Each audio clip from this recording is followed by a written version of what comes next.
Let's talk about the 5 most common things that we are seeing on an FHA appraisal. My name's Travis Anderson, your local Twin Cities expert. Let's dive right in.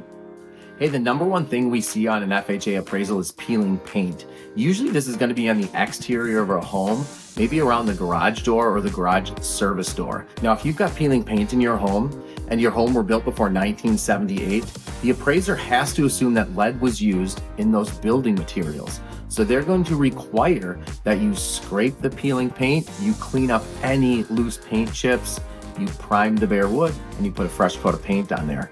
Peeling paint is the number one issue that we see in FHA appraisals. The second thing we see, and we see it often, would be either a loose handrail or when you're going up or down stairs, there's no railing to prevent a fall. So if you're walking up and down your stairs and you grab that handrail and it's loose, you're really going to want to make sure that that's tight and safe. Similarly, if you're walking downstairs most often, sometimes you're missing like a kind of the chair rail part, and so you could fall down the stairs into the basement, and so you're going to want to put some sort of a railing up to protect that. That's definitely the second most common thing that we see. You know, the third thing that we see in FHA appraisals are those little GFCI push button outlets near wet locations. Now, those have been updated in most homes in the Twin Cities. Most of my clients have that GFCI protected outlet near wet locations, but the rules changed not long ago, and they also require them in the exterior as well as unfinished spaces, which would include your garage. So the most common one that I'm seeing is the inside of a garage being unfinished and not having those outlets protected by a GFCI outlet. So make sure that that's updated in your home. The fourth thing we see would be a trip hazard. Now, if you're walking into your home and the step to get into your front door is just a little bit higher where it might cause a trip, or if you've got uneven concrete, stuff like that, that's going to get called on an FHA appraisal. We do see that pretty often, nowhere near as much as the other ones, but I do see it on sidewalks especially. So keep an eye out for having any trip hazards in your home.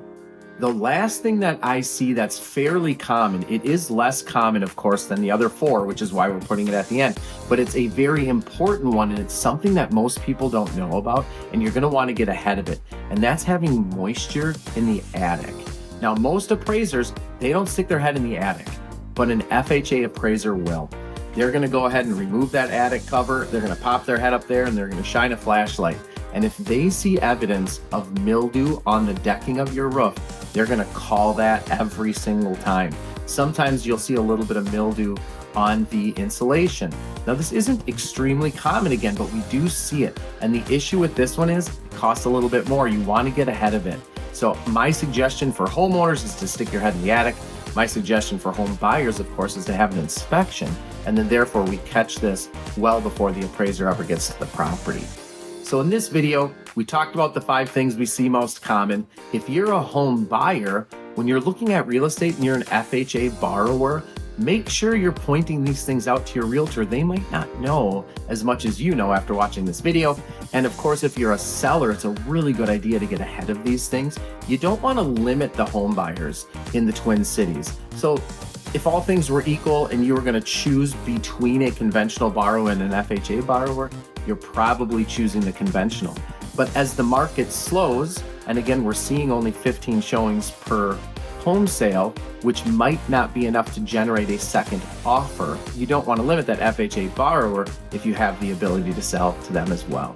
Today's market update, let's look at West St. Paul, Minnesota. That's $330,000. It's a 3-bed, 2-bathroom home built in 1967, and it's 1,391 square feet. Again, my name is Travis Anderson, your local real estate expert. If you've got questions, give me a call, shoot me a text, hit me up in the comments section. And as always, all my best to you and yours.